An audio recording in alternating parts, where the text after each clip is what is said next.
Hey everyone, it's me Celeste. Welcome back to IGTV, and today we're going to be learning all about twists, where they come from in your spine, why they're important, and third and foremost, what we're doing in yoga and what's great about it, but what we can slightly tweak as well to actually get more out of our practice.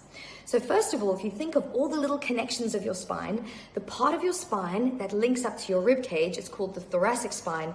This is where twists come from. And the reason that is because there are little connections all the way up your spine, not the big disc ones, but the little ones called facet joints. And the facet joints in your thoracic spine have a very particular orientation. They lie like this. And so they enable rotation to happen. That's their main movement job. Now, rotation is so crucial to the health of your thoracic spine, because if you were out living in nature and, we were like rural people, we would often be using rotation throughout the day. We'd be accessing that movement pattern because we'd want to check nothing is coming behind us to eat us or attack us. And so what's happened in modern life is everything we need is in front of us. Right now, you're looking at a device that's in front of you. If you're driving, you're often looking in front of you. And what we tend to do, because we do so much everything being this way, is then when you do need to rotate, like let's say you're reversing your car or you're cycling your bike, is most people are just using their neck. And the neck actually wants more stability than mobility. So it's actually healthier to train your body's mobility to move from the thoracic spine into rotation.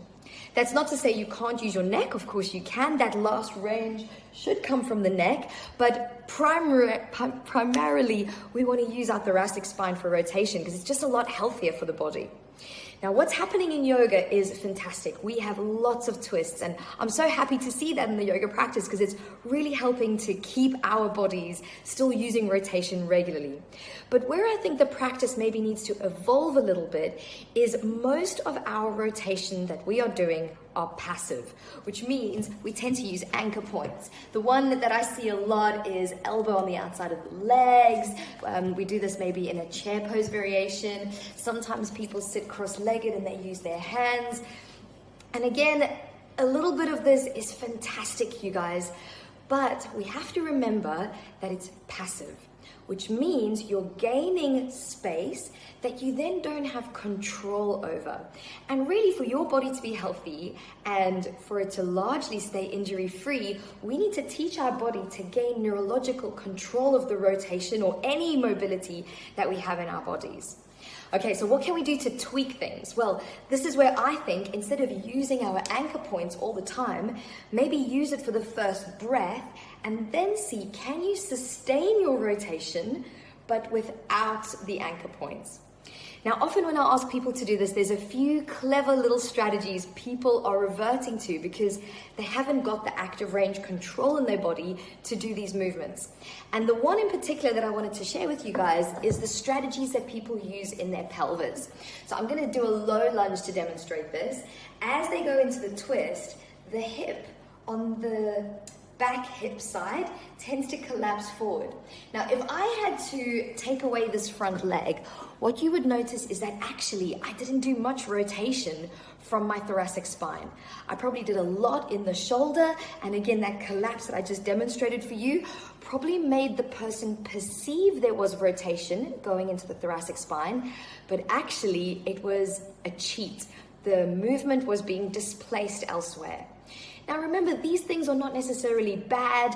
Of course you're allowed to drop the hip occasionally and the shoulder occasionally, but what we need to just be really mindful of is that your primary mover for rotation, the thoracic spine, is A, very, very stiff because of modern life, and B, it's actually not getting the rotation that it needs from your practice. So next time you do rotation in your yoga class, I want you to start off with everyone else, get your anchor points in place, go into rotation, but first of all, take a moment to really feel, what is my pelvis doing? Can I keep it square? Am I maybe just cranking my neck round? Is my shoulder doing all the twisting? If you take all of those elements away and you just focus on the thoracic spine, it's actually going to be so humbling because the amount of space in your body will be very little. So yeah, those are some tips for you guys. Double check what's anchored, remove those anchor points, focus on your thoracic spine, and use your stability to really get all the other parts of your body working. And guys, not only are you going to be surprised by how small the movement is, but I think you're actually going to be shocked by how tiring it is to do rotations properly. Thank you for watching this video about twists. If you enjoyed it and you felt you learned something new, please let me know in the comments down below.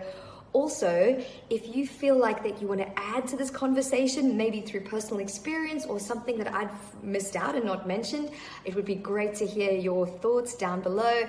And then finally, I am running anatomy courses in London, and the first 2 are already sold out. February sold out, May sold out, but I have spaces for August. 22nd and 23rd of August. It would be amazing to see you there if you can come along. Let me know by emailing me if you'd like some more details. Until next time, my friends, thank you so much for watching another IGTV with me.